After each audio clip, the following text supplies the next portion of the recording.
Jamal Niaz here at FCC 21 with James Hazell after a vicious first round TKO with a body kick.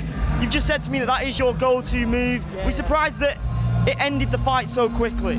Well, I knew once I caught him with it, like I said in Spawn a week ago, I caught a lad with it, and instantly when I was drilling it, even when you're drilling it and it hits you, you can feel it instantly, and if you catch someone clean with it, it just knocks it all out you, the wind out you, and once if you catch it clean like that, that's really it. It's just going to shut your whole body down, basically.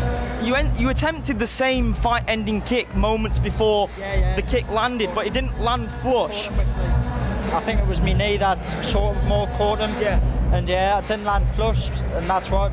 If it doesn't land flush, you can probably get away with it. But once it lands flush, there's not much recovering from it. Like, definitely not. Were you surprised that he wasn't more defensive, considering that you just thrown the same kick a couple of seconds earlier? I think once I caught him a couple of times, I think he didn't want to be in there. I really didn't. I think, sorry, they're fucking laughing at us. I knew once I caught him a couple of times that I think he was worried, and when he got that cut, after he got that cut, I think he panicked, I think, and that's what gave us the option to throw it again and hurt him with it. In terms of sparring, I'm guessing there are a few guys in the gym that are quite scared of getting in there with you, considering the damage that you have in that. Cheers, but like I said, I've never, most of my fights, I've like been on the ground grappling. I'd say I take, lots of times I take people down. Like, I would say striking's my strongest, but I've never shown it. Like in fights, I've always either rushed or just jumped in for like a takedown. But like recently in Spawn, I've just recently moved to SBG, South Shields, and I'm a lot more composed now. There's loads of good guys to train with there, and like I said, I'm definitely more relaxed. So that's when I knew I could test me striking.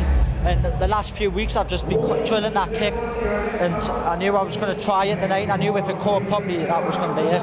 This was your second fight of 2018 and your second win. It's actually the first time that you've had back-to-back wins in your career. Are you now looking forward to building a win streak? Yeah, there was a lot of pressure on us really, because I've had a pattern of win, lose, win, lose, win, lose, and now I've broke that pattern, so I just want to go uphill from here. Fight for titles, amateur titles, and then look to turn pro in the near future. Is that a massive thing for you mentally now, getting over that patch of winning and then losing? I've had that in my head, thinking I'm due to lose this one really with my pattern, but I knew if I just stayed composed, I knew the wins were going to start coming. I knew I was going to break the pattern. I train hard, I train all the time, I've been eating good, and they've got to come eventually, so I knew it was going to come eventually. Training with the likes of SPG is a very good, one of the best gyms in the world, and the guys there help us a lot and bring us on loads. So, do you feel that makes you mentally stronger than perhaps other fighters you're going to come up against, considering that you now understand what that feeling of losing is like? Yeah, definitely. Like you say, you can't learn more from a loss. You learn loads more from a loss than a win, really. So, like you said, I've had some really hard fights, and they've made us better. Like, I've never fought any bums or no one. I've fought all top guys. Like you say, people get in there fighting shit people, but I've never fought anyone. I've fought people all my career who have been more experienced than me, and it proved dividends tonight because he hadn't fought anyone on the level of me, and that's what showed the night that fighting bums, it doesn't get you anywhere really. It might get you a good padded record, but what's the point of that? You need to fight the best people in amateur to test yourself. It was a devastating finish, and I can't wait to see you back in there. You silenced the arena here tonight. Well done on that performance. Thank you.